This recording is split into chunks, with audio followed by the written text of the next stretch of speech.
इस वेबसाइट को देखें अगर हम, तो एसईओ के पॉइंट से देखें तो हमने काफ़ी सारी चीज़ों को डिस्कस कर लिया। हाँ, इमेज,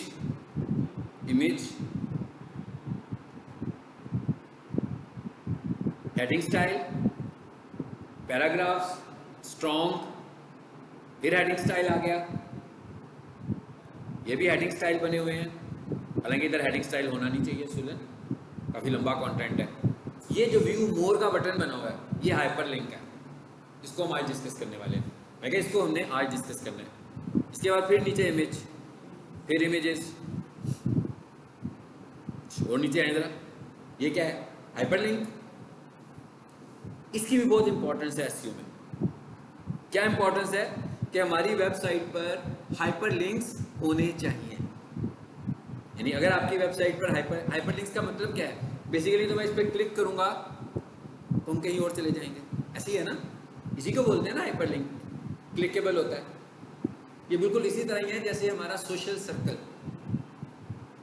हमारे दोस्त, हमारे फ्रेंड्स, हमारी कम्युनिटी। तो अगर हमारी कम्युनिटी कम होगी तो ये कोई अच्छा सिग्नल नहीं है। इसी तरह अगर आपकी वेबसाइट की कम्युनिटी भी कम होगी तो ये भी कोई अच्छा सिग्नल नहीं है। यानी आपकी वेबसाइट के साथ क्लिक करने से कहीं और जा रहे हो और कहीं और से क्लिक करके आपकी वेबसाइट पे भी आ रहे हो, तो इसका मतलब क्या हुआ कि भाई सोशल सर्कल वेबसाइट का भी स्ट्रांग है, मूवमेंट हो रही है कि लोग इधर आते भी हैं और आप भी इधर से कहीं दूसरी जगह पे मूव कर रहे हो। तो ये भी एसईओ का एक सिग्नल है कि भाई इससे भी आपकी एसईओ इंप्रूव होती है। तस्वीरें, अब आपने देखा कि मैक्सिमम इस वेबसाइट की चीज़ों को हमने डिस्कस कर लिया। अब पीछे बच गया हमारे पास एक हाइपरलिंक, और ये जो मैप लगा हुआ है इसको हम वैसे ही समझ लेंगे कि ये मैप लगता कैसे है। और यही वाली वेबसाइट मैं आप लोगों को दूंगा और आप इस वेबसाइट को चेंज करें और अपने लिए बनाएं, अपनी इंटरेस्ट के मुताबिक। अगर आपका इंटरेस्ट नहीं होगा तो मैं आपको कॉमन एक टॉपिक दे दूंगा कि पीक सोल्यूशन की वेबसाइट बना दें, ठीक है ना? पीक सोल्यूशन की वेबसाइट बनी हुई है, हमने बनवानी तो नहीं है, वैसे प्रैक्टिस करने के लिए आप उसकी वेबसाइट बना लें और उसके ऊपर हम एसईओ को सीख लेते हैं कि भाई एसईओ को हमें कैसे करना है। फाइन, तो आज हम बात करने लगे हैं जी हाइपरलिंक की, ठीक है? हाइपरलिंक्स क्या होते हैं सबसे पहले तो हम ये देखते हैं, और कैसे देखते हैं भाई इधर से देख लेते हैं। ये मैंने वेबसाइट की कोडिंग में हूँ, सबको पता है ना वेबसाइट की कोडिंग में कैसे आते हैं? कंट्रोल यू करके, बिल्कुल ठीक है। ये देखिए आगे कंट्रोल यू, ठीक है, कंट्रोल यू किया तो हम इसकी कोडिंग में आ गए। जरा कंट्रोल एफ करते हैं, कंट्रोल एफ शॉर्टकट होता है फाइंड का, ठीक है। यहां पर आकर मैं टैग लगाने लगा हूं एक, वो देखें कितने सारे एक के टैग आ गए। आगे ये सारे के सारे हाइपरलिंक टैग्स हैं, हाइपरलिंक्स बनाने वाले टैग्स हैं। सो फिर मैं ये कहूंगा कि हमें कुछ भी नहीं करना, हमने टैग्स, हमने कोई वेबसाइट तो बनानी नहीं, हमने HTML क्रिएट नहीं करनी, लेकिन हमें इन्हें अंडरस्टैंड करना आना चाहिए, इसे रीड करना आना चाहिए कि भाई ये क्या टैग है और इसका पर्पस क्या है, हमें ये रीड करना है। इस टैग को समझ लेते हैं, नोटपैड में समझ लेते हैं भैया। बल्कि काम करते हैं, एक वही फाइल खोलते हैं जिस पे आप लोग काम कर रहे थे, स्टूडेंट के नाम से थी शायद, HTML क्लास थी शायद, ये एंकर बल्कि बना भी हुआ, इसी को खोल लेते हैं। आगे भाई ये टैग कैसे लिखते हैं और इसके अंदर के जो एट्रीब्यूट्स हैं ये क्या हैं, हम इनको समझ लेते हैं। नंबर 1, कहां से स्टार्ट हो रही है बातचीत? ए से। ए स्टैंड्स फॉर एंकर, सो ये टैग एंकर कहलाता है। ये एब्रीविएशन है किस चीज का? एंकर का, ठीक है। इसको कैसे लिखना है आपने? ए स्पेस, इसका पहला एट्रीब्यूट क्या है? href। href पहले भी हमने देखा था, यहां पर भी आ गया। href stands for hyper reference, और आगे ब्रैकेट के अंदर, ब्रैकेट इसको बोल रहा हूं मैं, ये डबल कोटेशन के अंदर आपने वो URL देना है जहां पर आपको इस एंकर की मदद से जाना है। आप अक्सर वेबसाइट विजिट करते हैं, उसके ऊपर क्लिकेबल बटन्स बने होते हैं, आप उस पर क्लिक करते हैं तो एक दूसरा पेज खुल जाता है, वो सब के सब क्या होते हैं, एंकर्स होते हैं। अब मैंने इसकी एग्जांपल क्या बनाई हुई है कि हम jio.tv पे आ रहे हैं, यानी इस पर क्लिक करेंगे तो इस वेबसाइट पे आ जाएंगे। अब अगर हम यहाँ आकर देखें तो यहाँ मैंने एंकर्स दिखाए थे आपको, जैसे ये है। अब जब हम इस पर क्लिक करेंगे तो क्या होगा, एक पेज खुलेगा, क्लिक करें जरा देखिए क्या होता है। एरर ही आया, एनीवेज कुछ खुल तो गया, लेकिन कैसे खुला, उसी जगह पे खुला, कैसे खुला, उसी जगह पे खुल गया, यानी उसी पेज को उसने रिप्लेस कर दिया। बैक करें जरा और देखते हैं जरा जो नीचे वाले एंकर्स हैं वो कैसे चल रहे हैं।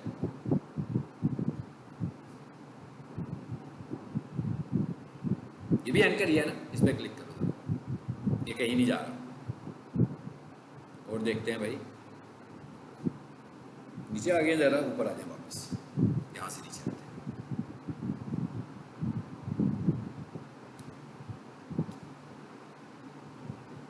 इस पे चलते हैं,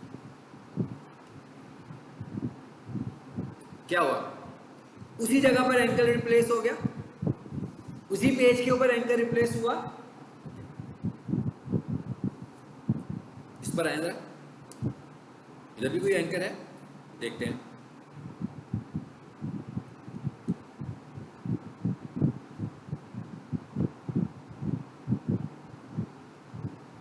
ये भी उसी पेज पर एंकर रिप्लेस हो गया। अब अगर मैं जियो पर आऊं, jio.tv लिखें,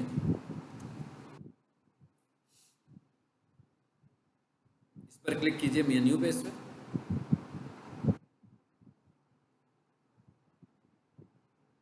उर्दू पे जाएं, क्या हुआ, उसी जगह पे रिप्लेस हो गया। समटाइम ऐसे भी होता है ना कि एक नए पेज पर हम चले जाते हैं, क्या होता, क्लिक करता तो इसकी बजाय कहाँ खुलता, यहाँ खुलता, फिर उस पर क्लिक करता तो इसकी बजाय कहाँ खुलता, न्यू टैब में खुलता। ये मैं समझाना चाह रहा था इतनी देर से, तो वापस आ जाते हैं। ये क्या लिखा हुआ है जी, टारगेट इक्वल्स टू टारगेट, यानी जो टारगेट का एट्रीब्यूट है वो क्या बताएगा कि आपका जो एंकर है वो कहाँ खुलेगा, उसी विंडो में खुलेगा कि नहीं में। अंडरस्कोर पेरेंट, इसका क्या मतलब हुआ, पेरेंट का मतलब होगा कि उसी विंडो में खुलेगा, मतलब एक एट्रीब्यूट क्या है, अंडरस्कोर, इस कैरेक्टर को अंडरस्कोर बोलते हैं भाई, ठीक है ना। देखिए ना, हम एक लगाते हैं, ये मैं इसे कहता हूं हाइफन, ये हाइफन है, और अगर मैं शिफ्ट के साथ इसको दबाऊंगा तो ये क्या बन जाएगा, शिफ्ट के साथ दबाऊंगा तो ये नीचे की तरफ से आ गया, तो इसे, इसका नाम क्या है, अंडरस्कोर, इसको हम कॉल करते हैं अंडरस्कोर, ठीक है। वो क्या कह रहा है, एक है अंडरस्कोर पेरेंट और एक है अंडरस्कोर ब्लैंक, एसयू के पॉइंट से। अंडरस्कोर पेरेंट का मतलब है कि उसी पेज के ऊपर खुलेगा, जैसे भी हम इतना क्लिक कर रहे थे उसके साथ रिप्लेस हो रहा था सब कुछ, तो वो पेरेंट है। और अगर हम ये चाहते हैं कि जब क्लिक करें तो एक नए पेज पर चला जाए तो वो ब्लैंक है, न्यू पेज क्या होगा, ब्लैंक। हम एक काम करते हैं, ब्लैंक कर देते हैं, ये मैंने स्लैश लगाया, ये दोनों इकट्ठे तो यूज नहीं होंगे, सबको समझ में आ गया होगा, या एक यूज पहला यूज होगा या दूसरा, जो मैंने सिर्फ समझाने के लिए, आपको बताने के लिए कि भाई ये दो है हमारे पास, अंडरस्कोर ब्लैंक। उसके बाद इसका जो अगला एट्रीब्यूट है वो क्या है, टाइटल, और टाइटल के अंदर हमने मैसेज दिया, हमने प्रीवियस क्लास में इमेज पढ़ा था ना, इमेज में भी था टाइटल, जब तस्वीर के ऊपर माउस रखते थे तो टाइटल आ जाता था, इसी तरह जब हम एंकर के ऊपर माउस रखेंगे तो टाइटल आ जाएगा।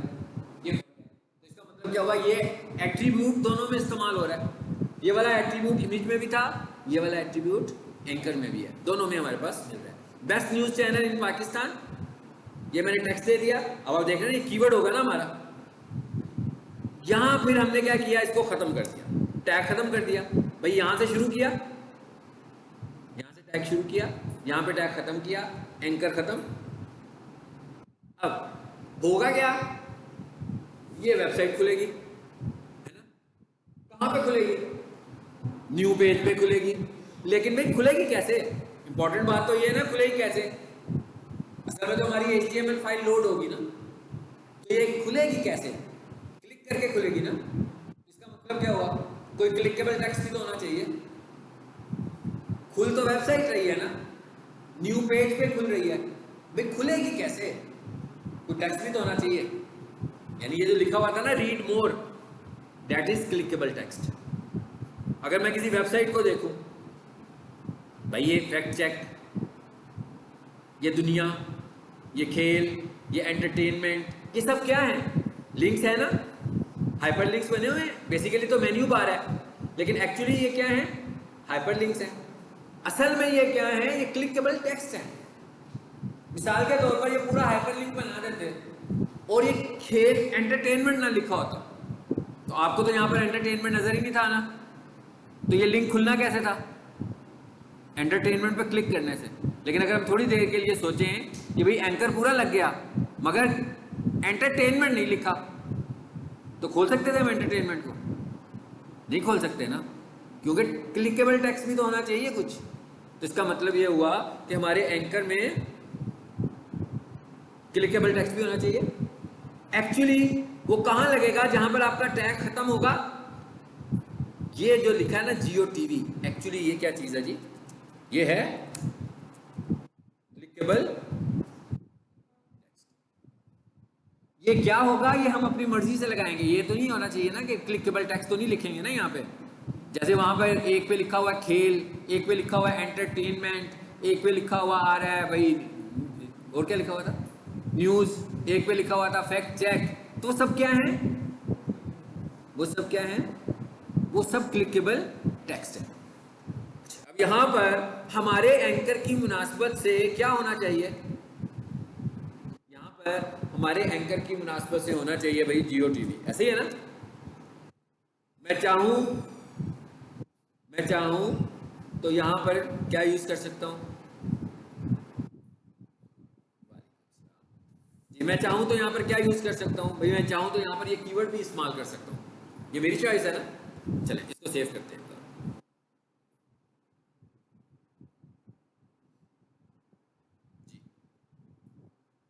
ये तो नहीं था ये।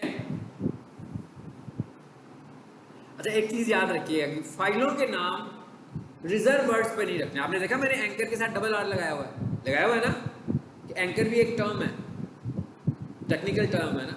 सो जो भी टेक्निकल टर्म्स हों, जो भी रिजर्व वर्ड्स हों, इन्हें आपने फाइल नेम के तौर पर इस्तेमाल नहीं करना, नहीं तो एरर जनरेट होंगे। चलो जी अब इसको जरा चला कर देखते हैं। इसको मैंने कैसे सेव कर दिया भाई? जरा इधर आए, फाइल, सेव एज, यहां से आकर ऑल फाइल्स करिए। यही था जी एंकर, ठीक है। डॉट HTML, ठीक है HTML ये सेम आप वाला इशू है। हाँ तो अब हम इसे कैसे, अगर इसके साथ ये आइकॉन नहीं आ रहा तो कोई परेशान नहीं होना आपने। जैसे ये टेक्स्ट हो गया एकदम, इस पर राइट क्लिक करो, ओपन विद करो। अच्छा एक काम करते हैं, तो इसमें जो टेक्निकल इशू आ रहा है उसका हल निकालते हैं। मैं ये चाहता हूँ डबल क्लिक करें तो क्रोम में खुले, और अगर मुझे इसे एडिट करना हो तो राइट क्लिक से करो। तो हम करते हैं चूज अनदर ऐप। यहाँ से मैंने क्या चूज किया? मैंने वहां से नहीं, वहां भी गूगल क्रोम ही लिखा हुआ था ना, तो मैंने वहां से नहीं चूज किया, मैंने चूज अनदर ऐप से किया। और नीचे क्या लिखा हुआ है आप देखें, ये चेकबॉक्स एक बना हुआ है, इस पे क्या लिखा हुआ है? ऑलवेज यूज दिस ऐप, ताकि मुझे हर दफा ये ना करना पड़े ना प्रोसेस। अब मैं वंस करूंगा तो अब ये डिफॉल्ट सेट हो जाएगा। चेक करें तो वहां चेंज हुआ है, आइकॉन्स चेंज हो गया ना अब उसका, पक्का पक्का आ गया GOTV। इसको टाइटल टेक्स्ट भी लगाया था आपने, ऐसे ही है, माउस रखें इसके ऊपर, आ गया बस न्यूज चैनल। और इसको हमने क्या किया था? न्यू ब्लैंक, इसका मतलब क्या हुआ? नई विंडो। नई विंडो गई, ये पुरानी विंडो है। ठीक, अच्छा अब जरा थोड़ी देर के लिए वापस इस पे आते हैं।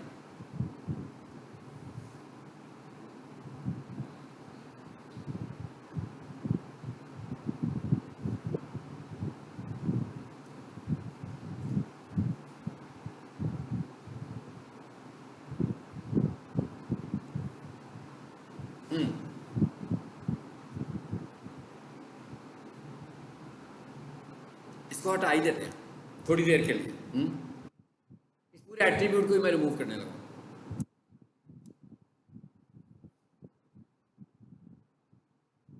रिमूव कर दिया, यही थी फाइल। इसको रिफ्रेश करें जरा, चल तो गया, चलना ही है। उसने रुककर, मैंने ये तो नहीं कहा कि ना एंकर चले, एंकर चलाया, मैंने सिर्फ टारगेट चेंज किया। मैंने कहा टारगेट बताया ही नहीं इस दफा, कोई नहीं बताया। क्लिक करें इस पर, देखते हैं अब क्या होता है। फर्क पता लगा क्या हुआ इस दफा कि नहीं पता लगा आपको? उसी पेज पे खुल गया। पहले हमने लिखा था टारगेट ब्लैंक, न्यू पेज पे चला गया था।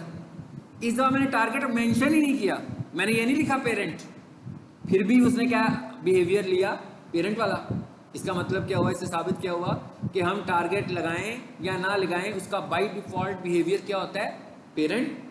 अगर हमें नया पेज चाहिए तो लगा लें तो अच्छी बात, अगर आपने पेरेंट ही लगाना है तो लगाने की जरूरत ही नहीं, भाई बाय डिफॉल्ट उसका वही है, ना लिखो बेशक। लेकिन जब मुझे ब्लैंक चाहिए, अब हम जरा एसईओ के पॉइंट से देखते हैं कि हमें ब्लैंक पर जाना चाहिए कि पेरेंट पर जाना चाहिए। ठीक है, हम कहते हैं हमें ब्लैंक पर जाना चाहिए। उसकी क्या वजह है? एक बंदा आपकी वेबसाइट पे आता है, कोई चीज़ पढ़ता है या आता है, उसको एकदम लिंक नज़र आता है और क्लिक करता है, तो क्या हुआ, आते ही आपकी वेबसाइट से चला गया, एकदम ही स्विच कर गया ना, विंडो क्लोज हो गई ना आपकी वेबसाइट की।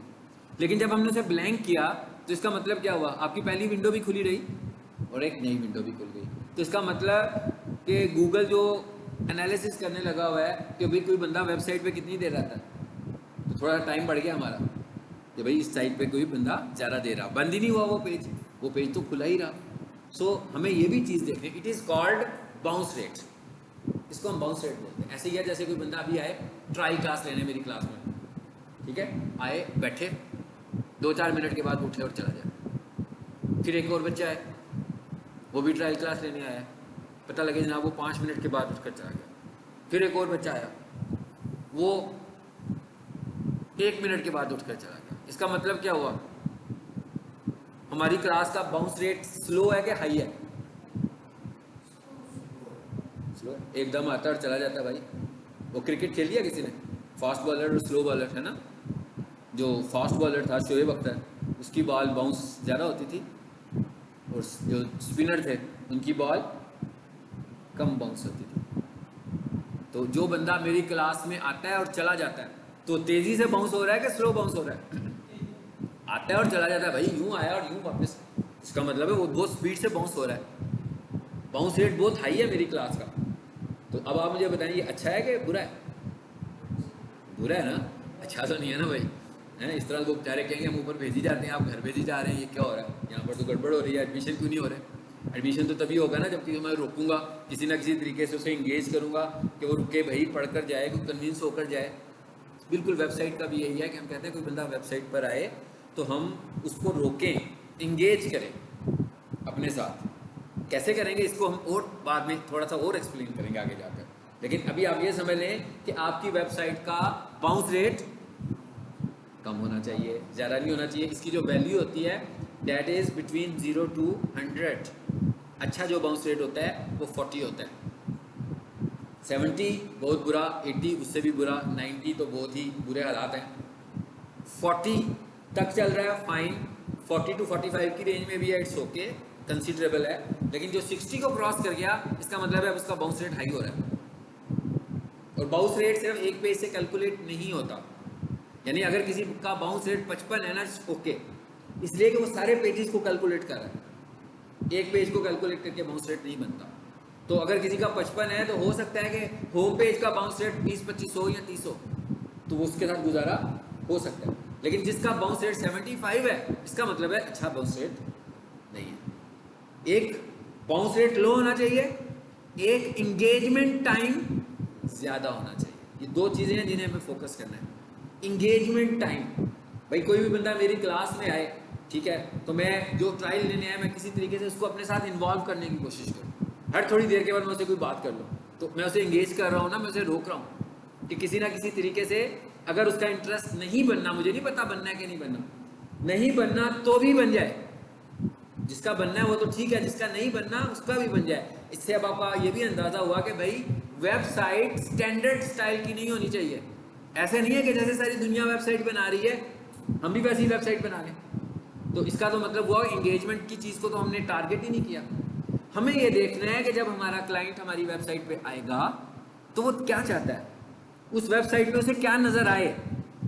मिसाल के तौर पर जैसे मैं कहूँ भाई एक पीक सॉल्यूशन की वेबसाइट है, मेरा एक कंप्यूटर कॉलेज की वेबसाइट है, तो एक स्टूडेंट अगर उस वेबसाइट पर आता है तो चाहता क्या है उस वेबसाइट से? क्या वहां पर उसको प्रिंसिपल का मैसेज देखना है? नहीं देखना ना, उसे प्रिंसिपल के मैसेज में तो कोई इंटरेस्ट नहीं है। उसे कॉलेज की हिस्ट्री में भी मेरा ख्याल है कोई इंटरेस्ट नहीं होगी। उसकी जो मेन इंटरेस्ट क्या है वो कोर्स। तो वो चाहेगा कि भाई अगर उधर कोई मुझे एक वीडियो नज़र आ जाए किसी ट्रेनर की, जैसे कोई बंदा मेरी क्लास में आकर ट्रायल क्लास ले रहा है तो भाई एक बंदा वेबसाइट पर जाए, कोई 20 सेकंड का मेरा क्लिप हो या एक प्ले लिस्ट हो जिसमें जितने भी ट्रेनर्स हैं ना, 10 ट्रेनर्स हैं तो 10 ट्रेनर की एक प्ले लिस्ट बनी हो, भाई किसकी तुमने देखनी है, ग्राफिक डिज़ाइनर की, क्लिक करे उसकी वीडियो प्ले हो जाए। अच्छा, अब जब वो वीडियो प्ले हुई तो इसका मतलब क्या हुआ, 25-30 सेकंड तो मैंने उसे रोक लिया ना। अगर वो वीडियो ना होती तो ना रोक पाता। उसके बाद फिर क्या है, उसके बाद आगे एक डाउनलोड का बटन बनाओ, डाउनलोड पीडीएफ नोट्स। बेशक मैं यहाँ नोट्स ना देता हूँ, वहाँ पर मैंने लगा दी हूँ कि भाई कोई बंदा कहेगा अच्छा यार ये चलो नोट्स आ रहे हैं, चलो फ्री में है, ये भी डाउनलोड कर लेता हूँ, फिर रुक गया, मैं इंगेज कर रहा हूँ ना उसको। इसी तरह मैं कहता हूँ कारपेट वॉशिंग की वेबसाइट है जो कारपेट क्लीन करता है, सोफ़ा क्लीन करता है, चेयर क्लीन करता है, फर्नीचर क्लीन करता है। मैंने क्या किया, वो जो हमारा क्लाइंट सर्विसेज देता है जाकर उसे मैंने कहा भाई छोटी छोटी वीडियोस बनाओ बिफोर आफ्टर की, और वो हम उस पर चेंज कर देंगे, लगाते जाएंगे कि भाई सोफ़ा साफ़ होने से पहले ऐसा दिखता था, साफ़ होने के बाद ऐसा दिख रहा है। अब क्या हुआ, बजाय इसके कि मैं वहाँ पर कारपेट वॉशिंग में एक कंटेंट लिखूँ और कीवर्ड्स पे कीवर्ड्स लगाकर उसे फोकस कर रहा हूँ, टेक्स्ट लिख के, तस्वीरें दिखा के, उससे तो किसी को कोई कन्विंस तो नहीं होगा। कन्विंस तब होगा जब उसको ऐसा कुछ लगेगा जो वो चाह रहा था, उसको वो चीज़ वहाँ पे नज़र आ गई। तो इसका मतलब ये हुआ कि हमने जब वेबसाइट बनानी होगी तो हमें फोकस इस पे करना है कि भाई किस तरह से बाउंस रेट को स्लो कर सकते हैं और किस तरह से इंगेजमेंट टाइम को, बेसिकली एक ही बात कर रहा हूँ मैं, bounce rate slow, engagement time ज़्यादा, ऐसे ही है ना। अगर बाउंस रेट स्लो होगा तभी इंगेजमेंट टाइम बढ़ेगा ना, अगर वो लेट जाएगा तो ज़्यादा देर रुकेगा, तो इसका मतलब क्या हुआ, उसका एंगेजमेंट टाइम बेहतर हो गया। ये that is about 57 to 60 seconds, एक अच्छा एंगेजमेंट टाइम होता है कि कोई बंदा किसी वेबसाइट पर आए और इतनी देर उस वेबसाइट पर रहे। लेकिन ना कीवर्ड ने, अगर हमने एसईओ सीख रहे हैं तो बेसिकली हमारा मार्केटिंग कंपोनेंट कौन सा है, कीवर्ड हमारा मार्केटिंग कंपोनेंट है। जैसे पीक सॉल्यूशन वालों ने एक बंदा रखा हुआ है कि जाओ भाई स्टूडेंट्स को लेकर आओ, मार्केटिंग करो, और जो जो लोग डिजिटल मार्केटिंग करना चाहते हैं उन्हें लेकर आओ आगे, तो फिर हम उन्हें ट्रायल क्लास पढ़ाएंगे वगैरह वगैरह जो भी करेंगे। तो उनका जो मार्केटिंग कंपोनेंट है वो बंदा है। ऑनलाइन हमारा मार्केटिंग कंपोनेंट क्या है, कीवर्ड। सो कीवर्ड के थ्रू कोई बंदा गूगल पर लाया, गूगल उसको ले गया हमारी वेबसाइट पर, बस अब कीवर्ड का काम खत्म, एसईओ का काम भी खत्म। आगे से काम किसका शुरू हो गया, वेबसाइट का। कि वेबसाइट कितनी इंगेजेबल है आपकी, आप कितना अच्छे तरीके से किसी को कन्विंस कर रहे हैं उस कीवर्ड के अगेंस्ट, क्योंकि वो तो कुछ ढूंढते ढांढते आपके पास पहुंचा था ना, तो उसको अगर वो चीज़ नहीं मिलेगी तो वो एकदम छोड़ेगा और वो दूसरी वेबसाइट पर जाएगा। ठीक है, सो ये था हमारे पास जी, क्या था ये, एंकर टेक्स्ट। अगर हम एक वेबसाइट पर देखें तो बहुत सारे एंकर टेक्स्ट है, ये देखें है ना एंकर टेक्स्ट कितने सारे। गूगल रिकमेंड करता है कि एक वेबसाइट पे अबाउट 100 एंकर्स होने चाहिए। क्यों, क्लिकेबल्स, भाई आप इंगेज करें किसी के साथ, आपके होम पेज से आप दूसरे पेज पर जा रहे हैं, आपके दूसरे पेज से आप होम पेज पर आ रहे हैं, तो एक आपकी एक सोशल कम्युनिटी भी बिल्ड हो रही है, आपके एक पेज का ट्रस्ट दूसरे पेज पर बिल्ड हो रहा है। तो ये एक बहुत ही स्ट्रॉन्ग फैक्टर है एसईओ का। यानी अगर आइसोलेटेड पेज नहीं होना चाहिए, ऐसा नहीं है कि आपका पेज सिर्फ और सिर्फ रीडेबल है कि भाई शुरू से पढ़ना शुरू करें एंड तक पढ़ लो, कोई भी क्लिक नहीं है, क्लिक्स होने चाहिए। मिसाल के तौर पर जैसे कोई चीज़ पढ़ रहा है, डिजिटल मार्केटिंग के लिए पढ़ने लगा हुआ, होम पेज पर आया, डिजिटल मार्केटिंग को पढ़ा, वहाँ पर लिखा हुआ डिजिटल मार्केटिंग कोर्स, वहाँ पर मैसेज में लिखा हुआ न्यू बैच, वहाँ पे लिखा हुआ आ रहा है do you want to take a trial class. अभी 3 वर्ड्स मैंने पकड़े, ट्रायल क्लास किसी और जगह पर जाना चाहिए, कोर्स किसी और पेज पर जाना चाहिए, बैच न्यू बैच कब शुरू हो रहा है, किसी और पेज पर जाना चाहिए, तो लिंक्स बन गए ना। इस तरह के लिंक्स बनाने हैं आपको। इसी तरह उन पेजेस से आपने घुमाकर उसको कहाँ लेकर आना है, होम पेज के ऊपर लेकर आना है। लिंक्स को ट्रस्ट देना है, हर पेज को एक ट्रस्ट देना है। जब उन पेजेस का ट्रस्ट बिल्ड होगा तो ऑटोमेटिकली आपकी ट्रैफिक भी बढ़ेगी। ठीक है, अब आए जरा इधर वापस। ये जो हाइपरलिंक्स हो गए जितने भी थे ये भी समझ में आ गए मैं सारे।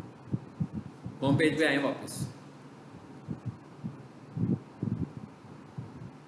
एंड पर आए। ये क्या आ रहा है, मैप। ये अब आपको मैं यही वेबसाइट देने वाला हूं। हाँ, यही वेबसाइट मैं आपको दूंगा और आप सब ने इस वेबसाइट में चेंजेस करनी है। देखिए अब हमारा अगला टास्क क्या है, एसईओ। एसईओ को इंप्लीमेंट कहां पे करना है, कॉपी पे तो नहीं करना ना। एसईओ को इंप्लीमेंट करना है एक वेबसाइट के ऊपर। इसका मतलब क्या हुआ कि कोई वेबसाइट मिलेगी तो उसी पे काम कर सकते हैं ना। हम यूं तो नहीं कर सकते किसी से कि भैया अपनी वेबसाइट दे दो, तुम्हारे को तजर्बे करने हैं इसके ऊपर। तो ये आपको मैं एक वेबसाइट दूंगा, इस पे आपने तजर्बे करने हैं, जो कुछ मुझसे सीखना है सब कुछ इस पे इंप्लीमेंट करना है। मगर उससे पहले आपने इसको एक वेबसाइट बनाना है। जो आपने मुझसे सीखा, क्या वेबसाइट बनाना है आपने इसको ये वेबसाइट बनाना है कि भाई आपने खुद से, अगर आपके ज़हन में अपने तौर पर कुछ टॉपिक्स हैं आप उस पर काम करो, नहीं तो एज ए स्टैंडर्ड पूरी क्लास पीक सॉल्यूशन की एक वेबसाइट बनाए। पीक सॉल्यूशन की वेबसाइट ऑलरेडी बनी हुई है ना, तो इसका मतलब हुआ कि आपके पास मॉडल एक मौजूद है, ताकि आपको ये पता हो कि वेबसाइट में क्या करना है। मगर आपने कॉपी नहीं करना, हर चीज़ आपने रिक्रिएट करनी है, हर चीज़ आपने रीडिज़ाइन करनी है। लेकिन ऐसा है कि आपको उसका मॉडल पता लग गया, उसके बाद जो हमारा एसईओ का मॉडल है तो उसको उस पर इंप्लीमेंट करना है। जो मैंने भी आपको एक बहुत इंपॉर्टेंट बात बताई है, बाउंस रेट और इंगेजमेंट। तो अगर आपको लगे कि उसके ऊपर इंगेजमेंट की चीज़ें कम है तो आप देखिएगा आप इसमें क्या ला सकते हो। लेकिन एनीवेज हम लोग वेब डेवलपमेंट में नहीं कर रहे, हमें एक प्लेटफॉर्म चाहिए जिस प्लेटफॉर्म के ऊपर हम एसईओ की प्रैक्टिस करें। जब आप एसईओ सीख जाओगे तो लोग आपको अपनी वेबसाइट्स देंगे, इसका मतलब है वो आप उस पर इंप्लीमेंट करेंगे। लेकिन इससे पहले कॉन्फिडेंस के लिए हमें भी तो किसी पे काम करना होगा ना। तो इसीलिए आपने ये वेबसाइट तैयार करनी है। क्या करेंगे आप भाई, ये लोगो चेंज कर देना। ठीक, ये जो स्लाइडर्स आ रही है अभी मैं बताऊंगा एक लेसन में, ये भी बताऊंगा। ये चेंज करें, ये तस्वीर चेंज करें। यहाँ पर इसहाक ही लिखा हुआ है, यहाँ पर आप अपनी मर्जी की चीज़ लिखें। यहाँ पर कंटेंट चेंज कर लें, यहाँ पर तस्वीर चेंज कर लें, यहाँ पर तस्वीर चेंज कर लें। ये सब चीज़ें, ये वीडियो आ रही है, ये भी देखता हूँ, बताता हूँ ये वीडियो कैसे चेंज होगी। ये भी तस्वीर आ रही है, ये भी तस्वीरें आ रही हैं, और ये मैप आ रहा है। तो दो चीज़ें बच गई, एक ये वीडियो और एक मैप कैसे चेंज होगा। पहले वीडियो को देखते हैं कि वीडियो कैसे चेंज होगी। इधर आते हैं, ये कहाँ से मैंने पिक किया वहीं पे चलते हैं। स्टूडेंट वेबसाइट होगी मेरा ख्याल है।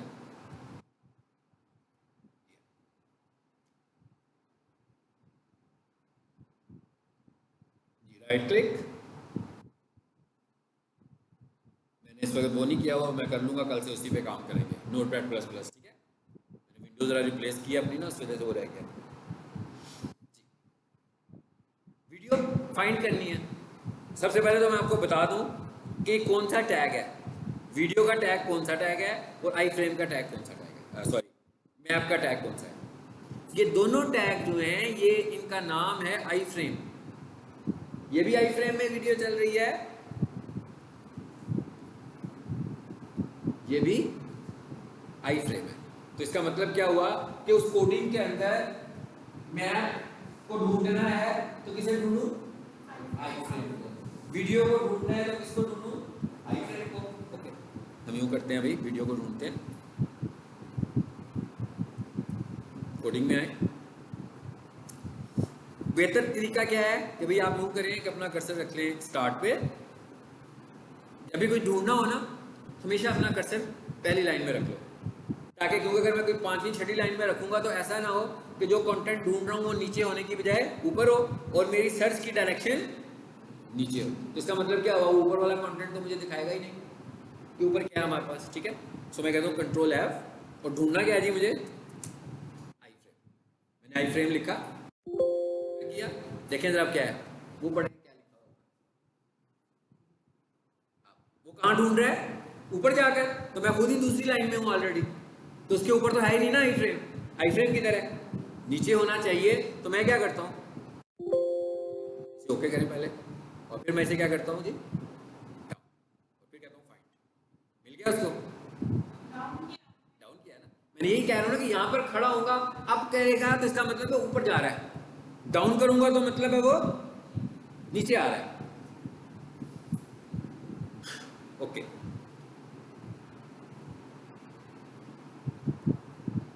आ गया जी। जरा देखते हैं कौन सा आई फ्रेम है, या आप मुझे खुद ही बता देंगे कौन सा आई फ्रेम है भाई, लगे पता कौन सा आई फ्रेम है ये? मैप का है कि वीडियो का है? सिंपल है, इसमें कोई इतनी साइंस की जरूरत ही नहीं है भाई, यूट्यूब लगा हुआ है। लेकिन आई फ्रेम के अंदर वीडियो कैसे कॉल करनी है ये समझ में नहीं।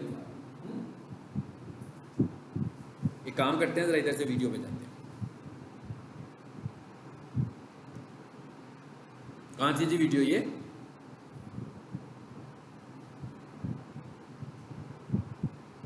इसको क्लिक करके प्ले कर लेते हैं, यूट्यूब पे ले जाएं। ये वाली वीडियो तो ऑलरेडी आ गई है। Get your domain today at GoDaddy. Video को चेंज कर लेते हैं, ठीक है, ताकि वो उधर भी चेंज नजर आए ना हमें।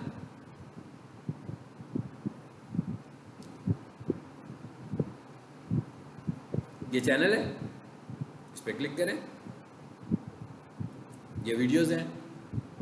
इस बार मैं वीडियो को तब्दील करने लगूँ, ये वाली कर देते हैं, ठीक है, जरा डिफरेंस नजर आए इस पर।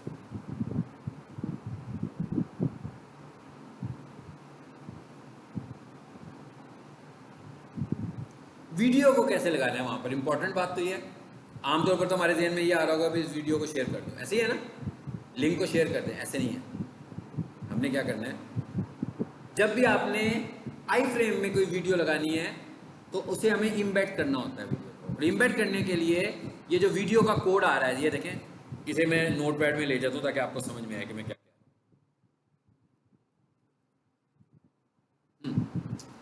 youtube.com/watch?v इक्वल टू, ये वाला टेक्स्ट, इसे हम बोलते हैं इक्वल टू। किसी भी वीडियो में बिल्कुल ऐसे ही यूआरएल आएगा, इक्वल टू होगा, आखिर में ये चेंज होगा, इसको हम बोलते हैं किसको, सिर्फ इसको, मैं क्या सिर्फ इसको, इक्वल टू के बाद जो लिखा हुआ आ रहा है इसे हम क्या बोलते हैं, वीडियो आईडी। तो आपने क्या करना है, आई फ्रेम में जाकर उस वीडियो की वीडियो आईडी पेस्ट कर देनी है। कैसे मिलेगी वीडियो आईडी? वीडियो में से, भाई यूट्यूब पर जाओगे, वीडियो प्ले होगी, ऊपर यूआरएल में इक्वल टू के बाद वीडियो आईडी आ रही है, ठीक है। तो हम इसे कॉपी करते हैं, कॉपी किया मैंने इसको, अब मैं वापस कोडिंग में आ जाता हूँ। अब आप देखें इसकी वीडियो आईडी कहाँ आ रही है, ये वीडियो आईडी कहाँ लगानी है आपने, src youtube.com/embed, यहां तक सबके लिए सेम रहेगा, ये चेंज कर दो।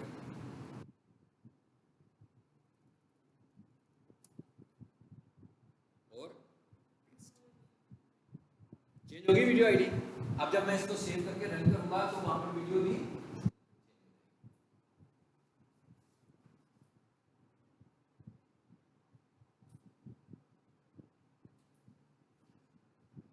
देखते हैं। अभी तो ये वीडियो है, चेंज हो गई वीडियो। इस तरीके से हम वीडियो को चेंज करेंगे। तो हमने कहा था ना कि भाई एक वीडियो होनी चाहिए, अभी हम थोड़ी देर पहले यही बात कर रहे थे ना कि वीडियो कंटेंट भी होना चाहिए। लेकिन आप एक चीज़ नोट कीजिएगा, इसको हमने बहुत ऊपर नहीं रखा, बहुत ज़्यादा ऊपर नहीं रखा, क्योंकि एक हैवी ऑब्जेक्ट है, ये वेबसाइट की स्पीड को स्लो भी कर सकता है।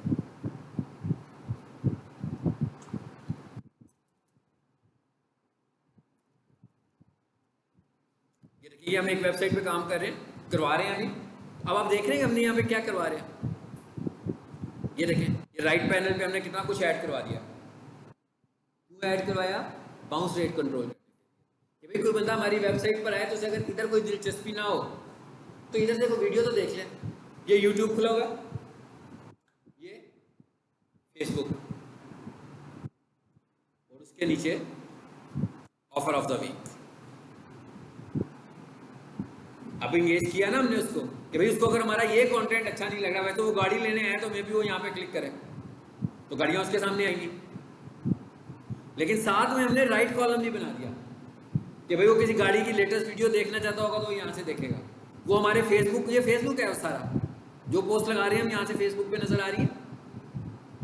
ये ऑफर्स हैं जो हम फेसबुक पे लगा रहे हैं, यहाँ भी लगाई है हमने। और यहाँ पर अभी हमने बटन भी ऐड करना है क्यूरी का कि सेंड क्यूरी, क्लिक करें सीधा व्हाट्सएप पे मैसेज आ जाए कि भाई उसको इस ऑफर में इंटरेस्ट है। तो इंगेज किया ना हमने, उसको रोका। रोकने के लिए हमने ये सब कुछ किया हुआ है कि भाई रुके यहाँ पर आकर। स्टैंडर्ड वेबसाइट में ऐसे नहीं वेबसाइट बनाने की जैसे सारी दुनिया बना रही है, तो हमने यही किया। हमने रिकमेंडेशन दे देनी है। गूगल के नज़दीक एक अच्छी वेबसाइट खूबसूरत वेबसाइट नहीं है। गूगल के नज़दीक एक अच्छी वेबसाइट एक इंगेजेबल वेबसाइट है जो यूज़र को ज़्यादा अपने पास रुकने के लिए कहेगी कि भाई उसकी इंटेंट के मुताबिक की चीज़ें लगाओ ताकि वो रोक लो आप उस बंदे को। क्योंकि अगर आप इस बंदे को रोकोगे तो उसके कन्वर्ट होने के चांसेस बढ़ेंगे, और अगर रुकेगा ही नहीं तो गारंटी है कि वो कन्वर्ट नहीं होगा। मगर क्लिक्स होंगे, क्लिक्स तो हो रहे हैं ना, तो वो कहेंगे चलो कोई बात नहीं यार, क्लिक्स तो आ ही रहे हैं ना, लेकिन बिजनेस नहीं आ रहा। Clicks not business, engagement is a business. चलिए अब आ जाते हैं वापस। अब क्या रह गया पीछे? मैप। चलिए अब जरा पहले मैप पर चले जाते हैं। ये तो हो गया ना एक काम। फिर करें कंट्रोल F, फिर करें फाइंड नेक्स्ट। आ गया? ये वाला नहीं है, फिर फाइंड नेक्स्ट करें जी। आ गया? गूगल मैप भी आ गया जी। ये देखिए कितना लंबा चौड़ा कोड है। SRC equals to this this this this this. ये देखिएगा खत्म ही नहीं होगा। नहीं हो रहा ना, टेंशन नहीं लेनी हमने। हमने इसका कुछ करना ही नहीं है। हमने क्या करना है, इसको आपके पास नोटपैड प्लस प्लस है ना, नंबर आता है लिखा हुआ, लाइन नंबर, उस पर क्लिक कीजिएगा, ये पूरी लाइन सेलेक्ट हो जाएगी, डिलीट। और अब क्या करेंगे हम? अब मैं ये करता हूँ, गूगल मैप पे चलते हैं। फॉर एग्जाम्पल यहाँ पर क्या आएगा, जिसकी गूगल बिजनेस प्रोफाइल होगी वो होगी, तो मैं गूगल बिजनेस प्रोफाइल पे जाने लगा।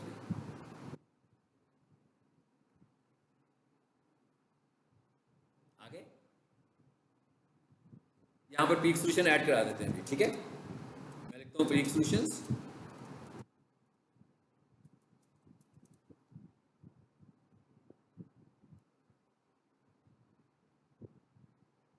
ये फतेहगढ़ वाला है,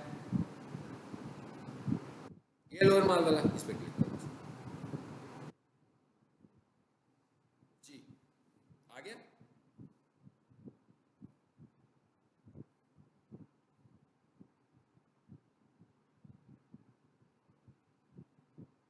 ये क्या लिखा हुआ है? आपको पता लगा मैं कहाँ से प्रोफाइल ला रहा हूँ? यानी जिसका मुझे मैप ऐड करना था, इसका मैप होना भी ज़रूरी है। ये तो पता लग गया, जिसकी प्रोफाइल ही नहीं बनी होगी वो तो नहीं ऐड हो सकेगा ना।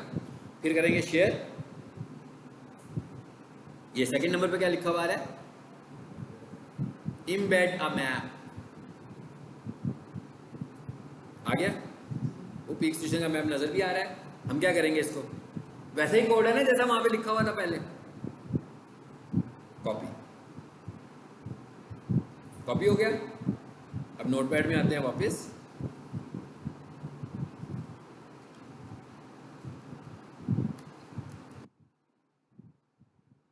इस पूरी लाइन को मुझे दिक्कत हो रही है क्योंकि नोटपैड है। अगर नोटपैड प्लस होता तो मैं लाइन पे क्लिक करता हूँ।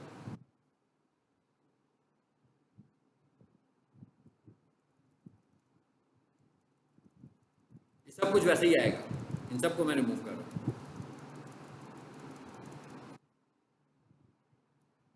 ये है जी, बल्कि इसको भी रिमूव कर दो। और कंट्रोल V, ये नए वाला मैप आ गया जो अभी मैंने कॉपी किया। ये सारा वो मैप आ गया। सेव करें।